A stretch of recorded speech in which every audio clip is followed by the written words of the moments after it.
¿Alguna vez has sentido que el peso de tus errores es tan grande que ni siquiera sabes cómo acercarte a Dios?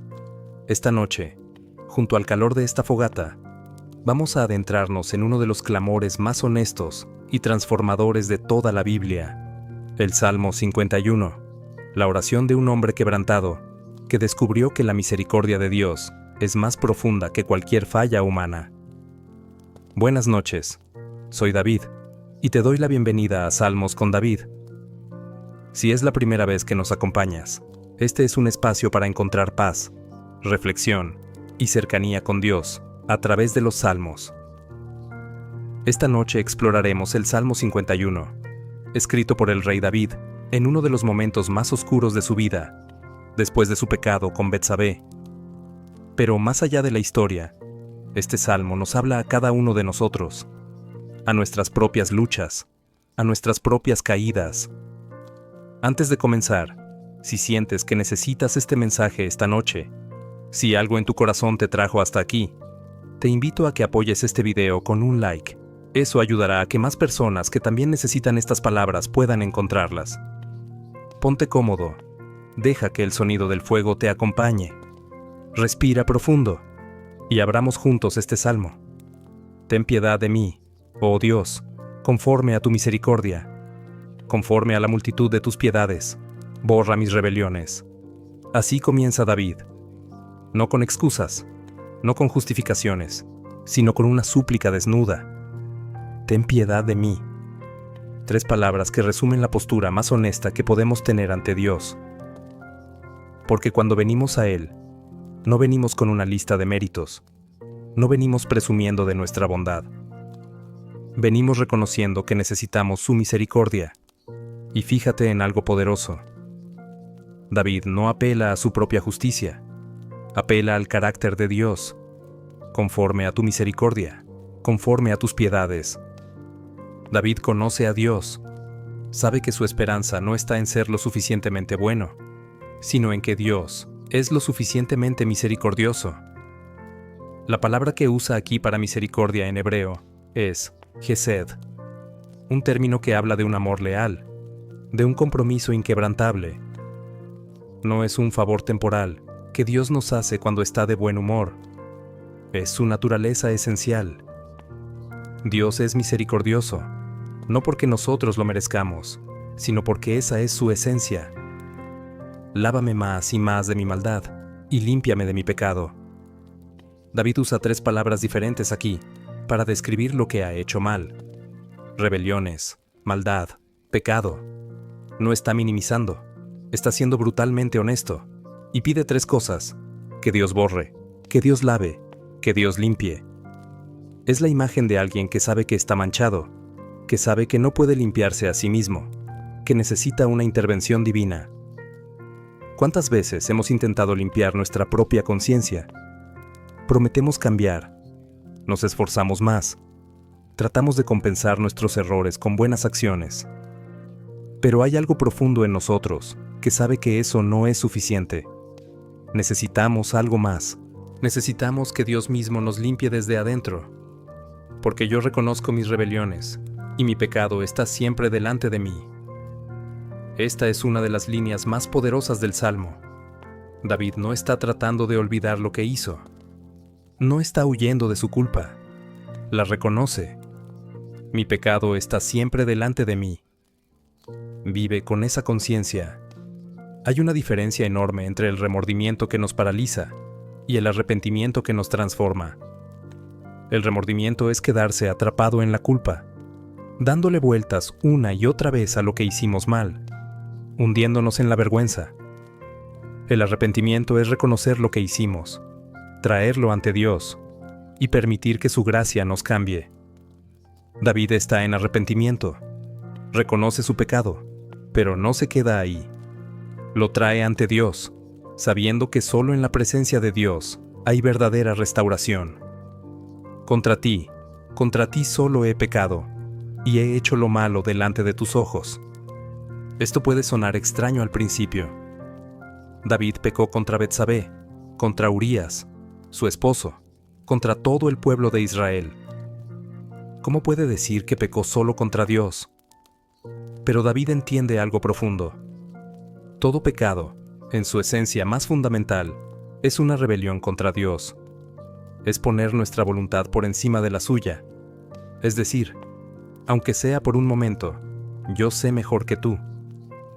Cuando entendemos esto, cuando vemos que nuestras acciones no son solo errores sociales o éticos, sino rupturas en nuestra relación con el Creador, entonces comprendemos la verdadera gravedad del pecado y la verdadera grandeza del perdón, para que seas reconocido justo en tu palabra y tenido por puro en tu juicio.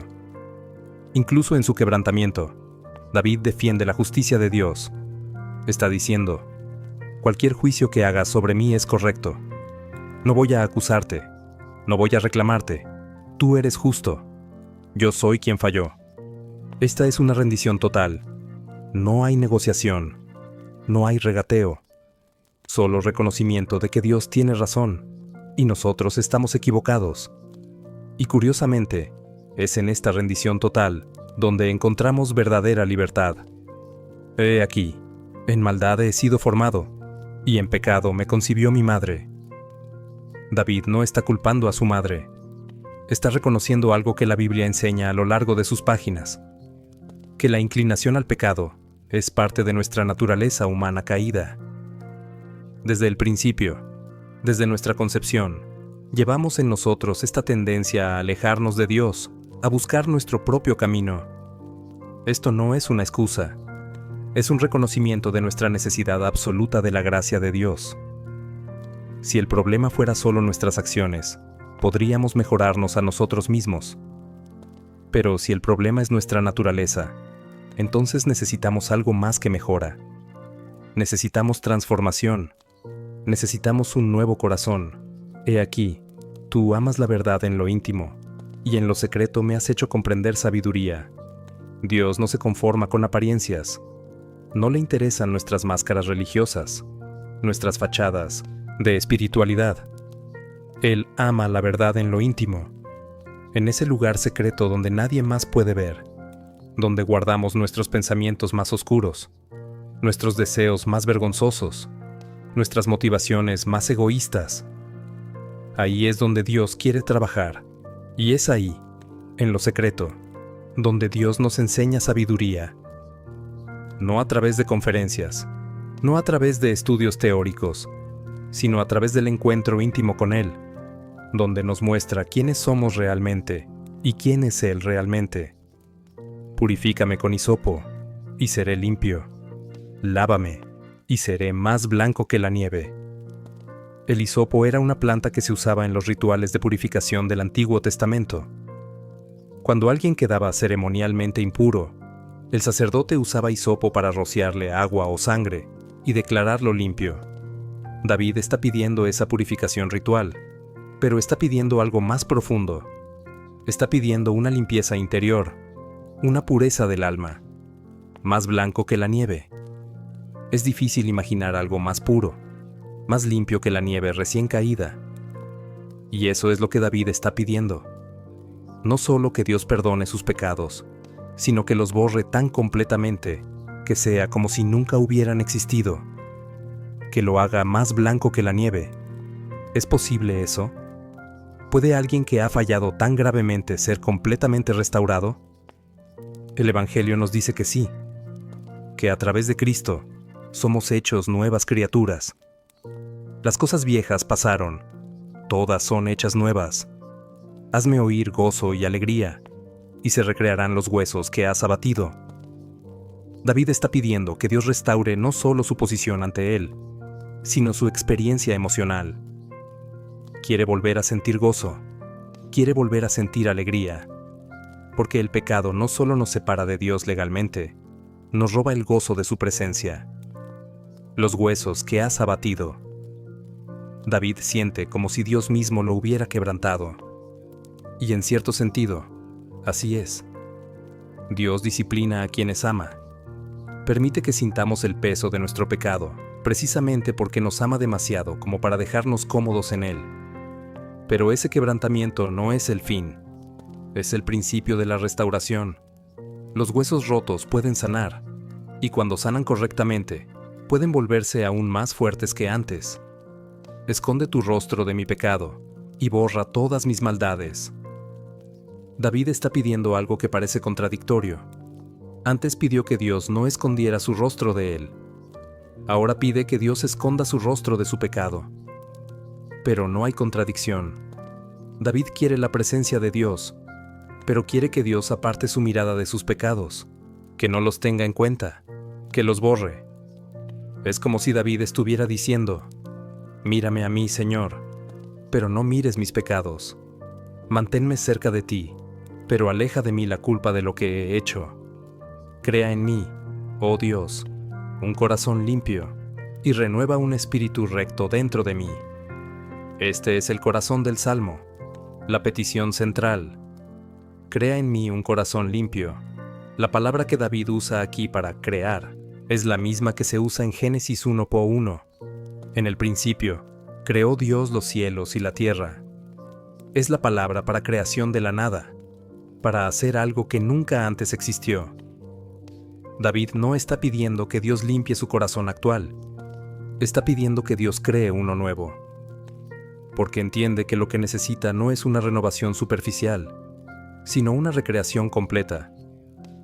Necesita que el mismo poder que habló y trajo el universo a la existencia hable sobre su vida y cree algo nuevo, un corazón limpio, un espíritu recto. Estas no son cosas que podamos generar nosotros mismos. No son el resultado de más esfuerzo, más disciplina, más fuerza de voluntad. Son obra creativa de Dios. Si sientes esta noche que tu corazón necesita esa recreación, si reconoces que necesitas más que un cambio superficial, escribe en los comentarios: crea en mí un corazón limpio. Al hacerlo, estás haciendo la misma declaración que David: que tu esperanza no está en ti mismo, sino en el poder creador de Dios. No me eches de delante de ti, y no quites de mí tu Santo Espíritu. Esta es la súplica más desesperada de David. Puedo perder cualquier cosa, Señor, pero no tu presencia. Puedes quitarme mi reino, mi reputación, mi comodidad, pero no quites de mí tu espíritu. David había visto lo que pasó con Saúl, el rey anterior. Había visto cómo el Espíritu de Dios se apartó de él y cómo su vida se desmoronó. David teme que le pase lo mismo y prefiere cualquier cosa antes que vivir sin la presencia de Dios. ¿Es esa nuestra prioridad? ¿Es la presencia de Dios lo más importante en nuestra vida? ¿O hay otras cosas que valoramos más? ¿Estaríamos dispuestos a perder todo con tal de mantener su presencia? Vuélveme el gozo de tu salvación, y espíritu noble me sustente. David no pide que Dios le devuelva su trono, su honor público o su reputación. Pide que le devuelva el gozo de su salvación, porque eso es lo que realmente importa. No lo que otros piensen de nosotros, no nuestro estatus o éxito, sino nuestra relación con Dios y el gozo que viene de saber que somos suyos, y pide un espíritu noble que lo sustente. Otras traducciones dicen, un espíritu generoso, o un espíritu dispuesto. David está pidiendo la fuerza para perseverar, para continuar siguiendo a Dios incluso cuando sea difícil, incluso cuando las consecuencias de su pecado todavía lo afecten. Entonces enseñaré a los transgresores tus caminos, y los pecadores se convertirán a ti. Aquí vemos el propósito redentor del quebrantamiento de David. No solo quiere ser restaurado para su propio beneficio, quiere que su historia de caída y restauración sea un testimonio para otros. Quiere enseñar a otros transgresores sobre los caminos de Dios. Y esa es la belleza de cómo Dios obra. Él toma nuestros mayores fracasos y los convierte en nuestros testimonios más poderosos. Las áreas donde más hemos sido quebrantados son a menudo las áreas donde podemos ministrar con mayor compasión y efectividad. Líbrame de homicidios, oh Dios, Dios de mi salvación. Cantará mi lengua tu justicia. David está pidiendo ser liberado de la culpa de sangre. Aunque él no mató a Urías directamente, ordenó su muerte. Esa culpa lo persigue y sabe que solo Dios puede liberarlo de ella. Pero nota la fe de David. Incluso mientras clama por liberación, ya está declarando que cantará de la justicia de Dios. Está anticipando su restauración. Está confiando en que Dios responderá. Señor, abre mis labios, y publicará mi boca tu alabanza. David reconoce que incluso su alabanza depende de Dios. No puede alabar en sus propias fuerzas. Necesita que Dios abra sus labios. Esta es la humildad total. No hay área de su vida, ni siquiera su adoración, que no dependa completamente de la gracia de Dios. Porque no quieres sacrificio, que yo lo daría. No quieres holocausto. En la época de David, cuando alguien pecaba, traía un sacrificio al templo. Un animal que moría en su lugar era el sistema que Dios había establecido para lidiar con el pecado. Pero aquí David dice algo radical. No quieres sacrificio. ¿Qué está diciendo?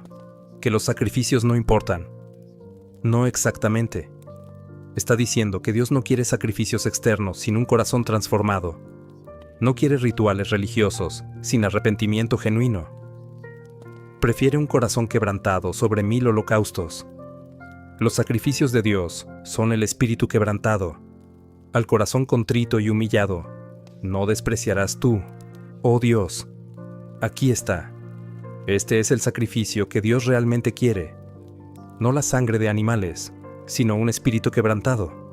Un corazón contrito y humillado. La palabra contrito viene del latín y significa pulverizado, hecho pedazos. Es la imagen de algo completamente roto. Y la promesa es esta: al corazón contrito y humillado, no despreciarás. Dios nunca rechaza a quien viene a Él con un corazón verdaderamente quebrantado. Puede rechazar nuestro orgullo, nuestra autosuficiencia, nuestra religiosidad vacía, pero nunca rechaza un corazón humilde que reconoce su necesidad. Si tu corazón está quebrantado esta noche, si sientes que has fallado demasiado, que te has alejado demasiado, quiero que escuches esto. Dios no te despreciará, no te rechazará, te recibirá con brazos abiertos. Haz bien con tu benevolencia a Sión, edifica los muros de Jerusalén. David termina su oración personal con una oración por su pueblo. Incluso en su momento más oscuro, se preocupa por la comunidad. Pide que Dios bendiga a Sión, que edifique los muros de Jerusalén. Hay algo hermoso aquí. David entiende que su pecado no solo lo afectó a él, afectó a todo el pueblo. Como líder, sus acciones tuvieron consecuencias más allá de sí mismo. Y ahora, en su restauración, pide que Dios bendiga a todos. Entonces, te agradarán los sacrificios de justicia, el holocausto u ofrenda del todo quemada. Entonces ofrecerán becerros sobre tu altar. David anticipa un día en 1920 que podrá ofrecer sacrificios nuevamente, pero serán diferentes.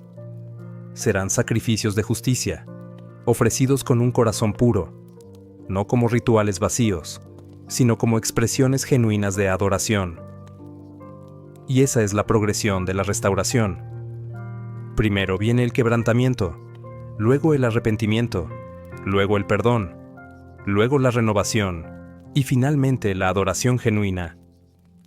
No podemos saltar los primeros pasos. No podemos pretender adorar a Dios genuinamente si no hemos pasado por el proceso de enfrentar nuestro pecado, arrepentirnos y ser transformados. Mientras el fuego crepita esta noche, quiero que reflexionemos juntos sobre lo que este salmo nos enseña. No es solo la historia de David, es nuestra historia. Todos hemos fallado, todos hemos pecado, todos necesitamos la misericordia de Dios. Pero la gran noticia del Evangelio es que esa misericordia está disponible. Dios no está esperando a que seamos lo suficientemente buenos para acercarnos a Él. Está esperando a que vengamos tal como somos, con nuestro quebrantamiento, con nuestra culpa, con nuestra necesidad, y permitamos que Él nos transforme. El Salmo 51 nos enseña que el camino hacia la restauración no es a través del encubrimiento, sino a través de la honestidad brutal. No es a través de las excusas, sino a través del reconocimiento. No es a través del orgullo, sino a través del quebrantamiento. Y nos enseña que Dios puede tomar nuestros mayores fracasos y crear algo hermoso. Puede tomar un corazón manchado y hacerlo más blanco que la nieve. Puede tomar un espíritu quebrantado y crear en nosotros algo completamente nuevo. Si estás atravesando un momento difícil esta noche, si llevas la carga de la culpa, si sientes que has fallado demasiado para ser perdonado, quiero dejarte con una verdad. No hay pecado demasiado grande para la gracia de Dios. No hay mancha demasiado profunda para su sangre. No hay quebrantamiento demasiado severo para su poder restaurador. Dios no está enojado contigo, esperando castigarte. Está esperando con los brazos abiertos, listo para recibirte, listo para limpiarte, listo para crear en ti un corazón nuevo. Todo lo que tienes que hacer es venir. Venir con honestidad, venir con humildad, venir reconociendo que necesitas su misericordia, y Él hará el resto. El mismo Dios que restauró a David después de su terrible caída, es el mismo Dios que está disponible para ti esta noche. Su poder no ha disminuido, su misericordia no se ha agotado, su amor no ha cambiado. Hace más de 3000 años, un rey quebrantado escribió estas palabras junto a un fuego, tal vez similar a este que nos acompaña esta noche, y sus palabras han resonado a través de los siglos, trayendo esperanza a millones de personas que, como él, descubrieron que el camino hacia arriba comienza cuando nos humillamos hacia abajo. Pensemos por un momento en el contexto de este salmo.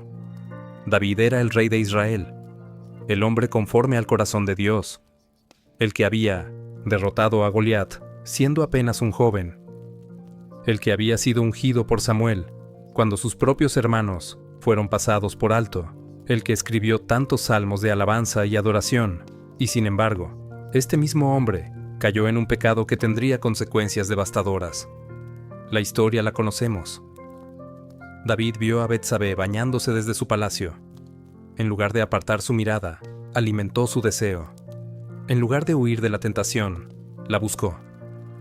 Y una cosa llevó a otra: adulterio, encubrimiento, y finalmente, cuando Betsabé quedó embarazada y el encubrimiento no funcionó, David ordenó que Urías, el esposo de Betsabé, y uno de sus soldados más leales, fuera puesto en la primera línea de batalla para que muriera. Es una historia sórdida, una historia que muestra que incluso los más grandes hombres de fe son capaces de caer. Pero también es una historia de redención, porque después que el profeta Natán confrontó a David con su pecado, David no huyó, no se excusó, no culpó a otros, escribió este salmo. Y lo que hace que este salmo sea tan poderoso es precisamente su honestidad brutal. David no trata de pintarse mejor de lo que es, no minimiza lo que hizo, no presenta atenuantes, simplemente se presenta ante Dios tal como es, un pecador necesitado de misericordia. Esto nos enseña algo fundamental sobre el arrepentimiento genuino. No es sentirse mal por las consecuencias de nuestras acciones. Es reconocer la ofensa contra Dios mismo. No es preocuparse por lo que otros piensen de nosotros. Es preocuparse por haber dañado nuestra relación con nuestro Creador. ¿Cuántas veces hemos confesado nuestros pecados solo después de ser descubiertos? ¿Cuántas veces hemos sentido remordimiento, no por lo que hicimos, sino por las consecuencias que enfrentamos? ¿Cuántas veces hemos pedido perdón sin realmente arrepentirnos, sin realmente cambiar? El arrepentimiento de David fue diferente, fue profundo, fue transformador, y la prueba está en el resto de su vida. Aunque David enfrentó las consecuencias de su pecado, aunque su familia se desmoronó en muchas formas, aunque vio cumplirse la palabra del profeta de que la espada nunca se apartaría de su casa, David mismo fue restaurado. Su relación con Dios fue sanada, y continuó siendo un hombre conforme al corazón de Dios. Porque eso es lo que la misericordia de Dios hace. No elimina las consecuencias naturales de nuestras acciones. Vivimos en un mundo de causa y efecto, y nuestras decisiones tienen resultados. Pero la misericordia de Dios restaura nuestra relación con Él, nos limpia internamente, nos da un nuevo comienzo. Piensa en la imagen que David usa, más blanco que la nieve. En un mundo sin refrigeradores, sin aire acondicionado, sin hielo artificial, la nieve era el símbolo último de pureza, blanca, pristina, impoluta. Y David está diciendo, así es como quiero estar ante ti, Dios. No solo perdonado, sino completamente limpio. Y la increíble verdad del Evangelio es que eso es exactamente lo que Dios hace. No solo perdona nuestros pecados, los olvida. No solo cubre nuestras manchas, las elimina. Como dice en Isaías, aunque vuestros pecados sean como la grana, como la nieve serán emblanquecidos. Hay algo que quiero que notes en este salmo. David pide una y otra vez que Dios haga algo. Crea en mí, renueva, restaura, vuélveme, abre mis labios. David entiende que él no puede hacer esto por sí mismo. No puede crearse un corazón limpio. No puede renovarse un espíritu recto. No puede restaurarse el gozo de la salvación. Solo Dios puede hacer estas cosas. Y esto es liberador. Porque ¿cuántas veces hemos tratado de cambiar en nuestras propias fuerzas? ¿Cuántas veces nos hemos propuesto ser mejores personas, solo para fallar una y otra vez? ¿Cuántas veces hemos hecho promesas que no pudimos cumplir, establecido metas que no pudimos alcanzar? El cristianismo no es sobre nuestro esfuerzo por llegar a Dios. Es sobre Dios alcanzándonos a nosotros. No es sobre nuestra capacidad de transformarnos. Es sobre su poder para transformarnos. No es sobre nuestra fuerza. Es sobre nuestra debilidad siendo perfeccionada en su fortaleza. Cuando David dice, crea en mí un corazón limpio, está usando la palabra más fuerte posible para creación. Es la misma palabra que se usa cuando Dios creó los cielos y la tierra. Es creación ex nihilo, de la nada. Y eso es lo que necesitamos. No un corazón remendado, no un corazón parcheado, un corazón completamente nuevo. Esta es la promesa del nuevo pacto. En Ezequiel, Dios dice, os daré corazón nuevo, y pondré espíritu nuevo dentro de vosotros, y quitaré de vuestra carne el corazón de piedra, y os daré un corazón de carne. Es la misma promesa, transformación completa desde adentro. Y cuando venimos a Cristo, eso es exactamente lo que recibimos. No solo perdón de pecados, nueva vida, no solo limpieza de culpa, nueva naturaleza. Pablo lo dice así en 2 de Corintios. De modo que si alguno está en Cristo, nueva criatura es. Las cosas viejas pasaron. He aquí todas son hechas nuevas. Pero nota que David no solo pide ser perdonado para su propio beneficio. Dice, entonces, enseñaré a los transgresores tus caminos, y los pecadores se convertirán a ti. Hay un propósito redentor en su restauración. Quiere que otros aprendan de su experiencia. Quiere que su testimonio de caída y restauración sirva para guiar a otros hacia Dios. Y esta es una de las formas más hermosas en que Dios obra en nuestras vidas. Toma nuestras pruebas más difíciles y las convierte en testimonios poderosos. Toma nuestros momentos más oscuros y los usa para traer luz a otros. Toma nuestro quebrantamiento y lo usa para ministrar sanidad a otros que están quebrantados. No hay desperdicio en la economía de Dios. Incluso nuestros errores más graves, cuando son llevados a Él en arrepentimiento genuino, pueden ser redimidos. Pueden convertirse en fuentes de sabiduría, compasión y ministerio. Piensa en los apóstoles. Pedro negó a Jesús 3 veces, pero después de su restauración, se convirtió en la roca sobre la cual Cristo edificó su iglesia. Pablo persiguió a los cristianos, consintió en la muerte de Esteban, pero después de su conversión en el camino a Damasco, se convirtió en el apóstol más influyente, el que escribió la mayor parte del Nuevo Testamento. Nuestro pasado no determina nuestro futuro cuando Dios está involucrado. Nuestros errores no nos descalifican cuando venimos a Él en humildad. Nuestras fallas no nos definen cuando permitimos que su gracia nos transforme. Pero hay algo crucial que no podemos pasar por alto en este salmo. David dice: los sacrificios de Dios son el espíritu quebrantado. Al corazón contrito y humillado no despreciarás tú, oh Dios. Dios no quiere nuestros rituales religiosos si nuestro corazón no está en ellos. No quiere nuestra asistencia a la iglesia si solo estamos yendo por obligación. No quiere nuestras oraciones si solo estamos repitiendo palabras sin significado. Lo que Dios quiere es nuestro corazón, quebrantado, humillado, honesto ante Él. Esta es la paradoja del reino de Dios. La fuerza viene a través de la debilidad. La exaltación viene a través de la humillación. La vida viene a través de la muerte.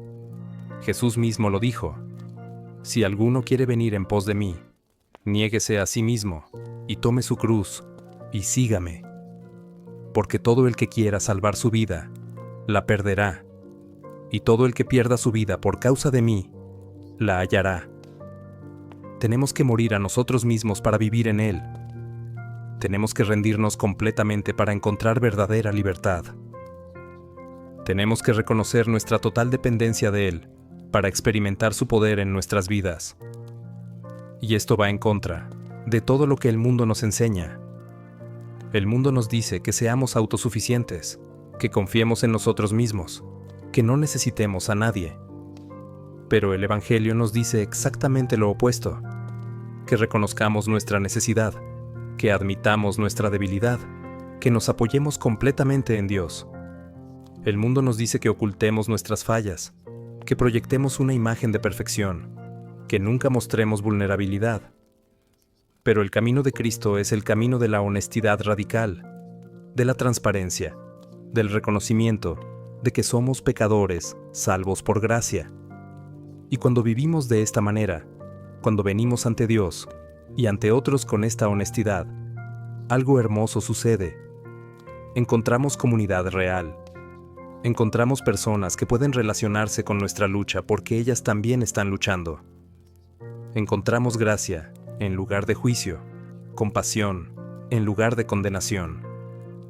La iglesia no debería ser un museo de santos, sino un hospital para pecadores. Un lugar donde podemos venir tal como somos, con todas nuestras fallas y fracasos, y encontrar aceptación, amor y el poder transformador de Dios. David termina su salmo con una oración por su pueblo. Haz bien con tu benevolencia a Sión, edifica los muros de Jerusalén. Incluso en su quebrantamiento personal, se preocupa por la comunidad. Reconoce que su pecado no solo lo afectó a él, sino a todo el pueblo, y pide que Dios bendiga y restaure a todos. Esto nos recuerda que no vivimos vidas aisladas. Nuestras acciones tienen consecuencias que se extienden más allá de nosotros mismos. Afectamos a nuestras familias, nuestras comunidades, nuestra iglesia. Y cuando buscamos restauración, no solo deberíamos buscarla para nosotros mismos, sino también para aquellos a quienes hemos afectado. Esta noche, mientras contemplamos este salmo junto al fuego, quiero que pienses en tu propia vida. ¿Hay algo que necesitas traer ante Dios? ¿Hay algún pecado que has estado ocultando? ¿Alguna culpa que has estado cargando? ¿Hay algún área de tu vida donde necesitas la gracia transformadora de Dios? No importa qué tan grande sea. No importa cuánto tiempo lo hayas estado cargando. No importa cuántas veces hayas fallado antes. La misericordia de Dios es nueva cada mañana. Su gracia es suficiente. Su poder puede transformarte. Tal vez has estado tratando de cambiar en tus propias fuerzas. Tal vez has hecho promesa tras promesa, solo para romperlas. Tal vez te sientes como un fracaso, como si nunca pudieras ser la persona que Dios quiere que seas. Pero esa es precisamente la razón por la que necesitas este mensaje esta noche. Porque no se trata de tu capacidad, se trata de la suya. No se trata de tu fuerza, se trata de su poder. No se trata de tu bondad, se trata de su gracia. Todo lo que Dios te pide es que vengas a Él con un corazón quebrantado y humillado, que reconozcas tu necesidad, que admitas que no puedes hacerlo por ti mismo, que le pidas que haga en ti lo que solo Él puede hacer: crear un corazón limpio, renovar un espíritu recto. Y cuando lo hagas, cuando vengas a Él de esa manera, Él te recibirá. No te rechazará, no te condenará, te abrazará, te perdonará, te limpiará, te restaurará. Porque esa es su naturaleza. Él es el Dios de la misericordia, el Dios de la gracia, el Dios que se especializa en tomar vidas rotas y hacerlas nuevas, el Dios que convierte las cenizas en belleza, el luto en danza, el lamento en alabanza. Permíteme contarte algo que he aprendido en mi propio caminar con Dios. Los momentos de mayor crecimiento en mi vida no han sido los momentos de éxito y victoria. Han sido los momentos de fracaso y quebrantamiento. Porque es en esos momentos cuando realmente entendemos nuestra necesidad de Dios. Es cuando nos damos cuenta de que sin Él no somos nada. Es fácil confiar en Dios cuando todo va bien. Es fácil alabarle cuando estamos en la cima de la montaña. Pero es en el valle, es en la oscuridad, es en el fracaso, donde descubrimos quién es Él realmente y donde descubrimos quiénes somos nosotros realmente. David lo descubrió. En el momento más bajo de su vida, cuando su pecado había sido expuesto, cuando su reputación estaba en ruinas, cuando las consecuencias de sus acciones comenzaban a manifestarse, ahí fue cuando escribió algunas de las palabras más profundas y hermosas sobre la gracia de Dios. Y esas palabras han ministrado a millones a través de los siglos. Han traído esperanza a los desesperados, consuelo a los afligidos, restauración a los caídos. Porque todos nosotros, en un momento u otro, nos vemos reflejados en David. Todos hemos fallado. Todos hemos pecado. Todos necesitamos misericordia. Hay una historia que me gusta contar sobre una antigua tradición japonesa llamada kintsugi. Cuando una vasija de cerámica se rompe, en lugar de tirarla o tratar de esconder las grietas, los artesanos la reparan usando barniz mezclado con oro. Las grietas no se ocultan, se resaltan. La vasija reparada se considera más hermosa que la original, porque su historia de quebrantamiento y restauración está ahí, para que todos la vean. Eso es lo que Dios hace con nuestras vidas. No oculta nuestras grietas, las llena con su gracia dorada. No pretende que nunca estuvimos rotos. Nos restaura de una manera que nuestra historia de redención se convierte en parte de nuestra belleza. Nuestras cicatrices se convierten en testimonios de su poder sanador. Y cuando otros ven eso, cuando ven que fuimos rotos pero que Dios nos restauró, eso les da esperanza para sus propias vidas. Les muestra que el quebrantamiento no es el fin, que la caída no es fatal, que hay esperanza, hay gracia, hay restauración disponible. Uno de los aspectos más hermosos del Salmo 51 es cómo David articula su deseo de intimidad con Dios. No me eches de delante de ti, y no quites de mí tu Santo Espíritu. Para David, la peor consecuencia imaginable de su pecado no era la pérdida de su reino, ni su reputación, ni siquiera su vida. Era la pérdida de la presencia de Dios. Esto muestra el corazón de un verdadero adorador, alguien que valora la presencia de Dios por encima de todo lo demás. Alguien para quien estar cerca de Dios es más importante que cualquier bendición que Dios pueda dar. ¿Cuántas veces buscamos a Dios solo por lo que puede hacer por nosotros? Queremos sus bendiciones, su provisión, su protección. Y está bien querer esas cosas. Dios es un Padre generoso que se deleita en bendecir a sus hijos. Pero lo más importante no son sus dones, es su presencia. No es lo que puede darnos, es Él mismo. Job entendió esto. Después de perder todo, sus hijos, su salud, su riqueza, dijo: aunque Él me matare, en Él esperaré. Y al final, después de todo su sufrimiento, cuando Dios se le reveló, Job no recibió respuestas a todas sus preguntas. Recibió algo mejor, un encuentro con Dios. Y eso fue suficiente. David también lo entendió. Por eso su mayor temor no era el juicio, era la separación de Dios. Y por eso su mayor anhelo no era la restauración de su posición, Era la restauración de su gozo en el Señor. Vuélveme el gozo de tu salvación. Nota que no dice el gozo de mi salvación, sino el gozo de tu salvación. El gozo no viene de ser salvo en sí mismo, aunque eso es maravilloso. El gozo viene de quien nos salva. El gozo es en Dios mismo, en su carácter, en su amor, en su fidelidad.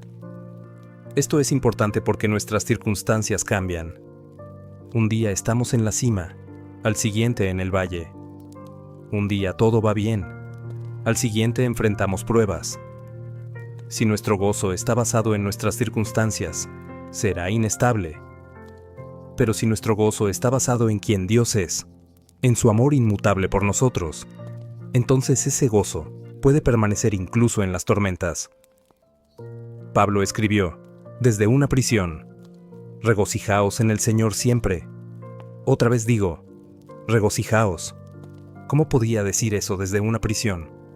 Porque su gozo no estaba en sus circunstancias, estaba en el Señor.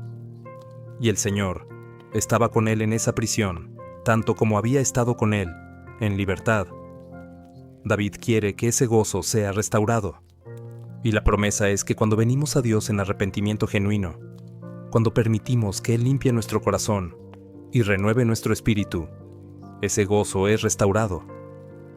No inmediatamente siempre. A veces el proceso toma tiempo.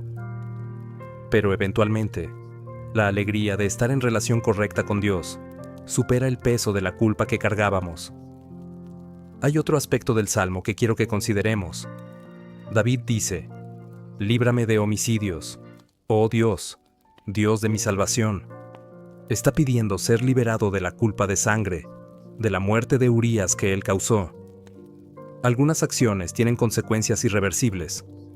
David no podía traer a Urías de vuelta. No podía deshacer lo que había hecho. Y aunque Dios lo perdonó, aunque su relación con Dios fue restaurada, David tuvo que vivir con las consecuencias de sus acciones por el resto de su vida. Esto es algo que necesitamos entender. El perdón de Dios es completo y total. Cuando Él perdona, realmente perdona. No guarda rencor, no nos lo echa en cara, no mantiene un registro de nuestros errores. Pero el perdón no siempre elimina las consecuencias naturales de nuestras acciones. Si alguien comete un crimen y se arrepiente genuinamente, Dios lo perdona. Pero aún puede tener que ir a prisión. Si alguien arruina su salud con malas decisiones y se arrepiente, Dios lo perdona. Pero su cuerpo aún puede sufrir los efectos. Si alguien daña una relación y se arrepiente, Dios lo perdona. Pero la relación aún puede necesitar tiempo y esfuerzo para sanar. Esto no significa que el perdón de Dios no sea real o suficiente. Significa que vivimos en un mundo de causa y efecto, y nuestras acciones tienen peso. Pero incluso mientras vivimos con las consecuencias de nuestros errores, podemos hacerlo en la gracia de Dios, con su presencia sosteniéndonos, con su amor recordándonos que somos más que nuestros peores momentos. David vivió con las consecuencias. Su hijo con Betsabé murió. Su familia se desmoronó. Su hijo Amnón violó a su media hermana Tamar. Su hijo Absalón mató a Amnón y luego se rebeló contra David. La profecía de Natán se cumplió. La espada nunca se apartó de la casa de David. Pero a través de todo esto, Dios estuvo con David. La relación fue restaurada, y al final de su vida, David pudo decir, Jehová es mi pastor, nada me faltará. Pudo escribir salmos de alabanza y adoración. Pudo ser recordado como un hombre conforme al corazón de Dios, porque eso es lo que la gracia hace. No nos libra de todas las consecuencias, pero nos sostiene a través de ellas. No hace que nuestro pasado desaparezca, pero nos da un futuro. No borra nuestra historia, pero escribe un nuevo capítulo. Y hay esperanza en eso. Hay esperanza en saber que no importa lo que hayamos hecho, no importa cuán lejos hayamos caído, no importa cuántas veces hayamos fallado, Dios puede escribir un nuevo capítulo en nuestra historia. Puede traer belleza de las cenizas, puede traer vida de la muerte, puede traer esperanza de la desesperación. Mientras las llamas danzan esta noche, quiero que pienses en las áreas de tu vida donde necesitas esta esperanza, donde necesitas creer que Dios puede hacer algo nuevo, donde necesitas confiar en que su misericordia es suficiente. Tal vez es una relación rota que piensas que nunca puede ser restaurada. Tal vez es un error del pasado que te persigue. Tal vez es un patrón de pecado que parece imposible de romper. Tal vez es un sueño que murió y que piensas que nunca puede revivir. Sea lo que sea, tráelo ante Dios esta noche. No con la expectativa de que Él arreglará todo mágicamente, sino con la confianza de que Él puede trabajar incluso en las situaciones más difíciles, que su gracia es suficiente, que su poder se perfecciona en tu debilidad. Y recuerda, el mismo poder que resucitó a Jesús de los muertos está disponible para ti. El mismo espíritu que transformó a los discípulos de hombres temerosos, escondidos en un aposento alto, a valientes proclamadores del Evangelio, puede transformarte a ti. El mismo Dios que tomó a Saulo el perseguidor y lo convirtió en Pablo, el apóstol, puede tomar tu vida y usarla para su gloria. Si este salmo ha tocado tu corazón esta noche, si sientes que Dios te está hablando a través de estas palabras antiguas, te invito a que compartas este video con alguien que también necesite escuchar este mensaje. Nunca sabes quién en tu vida está luchando con culpa, con vergüenza, con la sensación de que ha ido demasiado lejos. Tu simple acto de compartir podría ser el instrumento que Dios use para traer esperanza a su corazón. Y si aún no te has suscrito a Salmos con David, te invito a hacerlo. Cada noche, exploramos juntos estos salmos antiguos que siguen hablando con poder a nuestras vidas modernas. Activa la campana de notificaciones para que no te pierdas ningún video. Permíteme dejarte con una reflexión práctica para llevar contigo. A lo largo de tu día, cuando sientas el peso de la culpa, cuando escuches las voces de la condenación, cuando te sientas indigno, recuerda este versículo. Crea en mí, oh Dios, un corazón limpio, y renueva un espíritu recto dentro de mí. Repítelo como una oración. Susúrralo en los momentos difíciles, porque esta es la verdad. Tu restauración no depende de tu capacidad de mejorarte a ti mismo. Depende del poder creativo de Dios, y Él es capaz de crear algo hermoso incluso de las cenizas de nuestros mayores fracasos. Mientras la noche avanza y el fuego continúa ardiendo, cierra tus ojos por un momento. Respira profundo. Y si hay algo en tu corazón que necesitas entregar a Dios, algo que has estado cargando por demasiado tiempo, este es el momento. No tienes que tener las palabras perfectas. No tienes que tener todo resuelto. Solo trae tu quebrantamiento ante Él. Dios, ten piedad de mí, conforme a tu misericordia. Conforme a la multitud de tus piedades, borra mis rebeliones. Lávame más y más de mi maldad, y límpiame de mi pecado. Que el Dios de toda gracia, que te llamó a su gloria eterna en Cristo, después que hayas padecido un poco de tiempo, te perfeccione, afirme, fortalezca y establezca. Que su paz, que sobrepasa todo entendimiento, guarde tu corazón y tus pensamientos. Que puedas descansar esta noche sabiendo que eres amado, que eres perdonado, que eres una nueva creación, no por lo que has hecho, sino por lo que Cristo hizo por ti. Buenas noches, y que Dios te bendiga.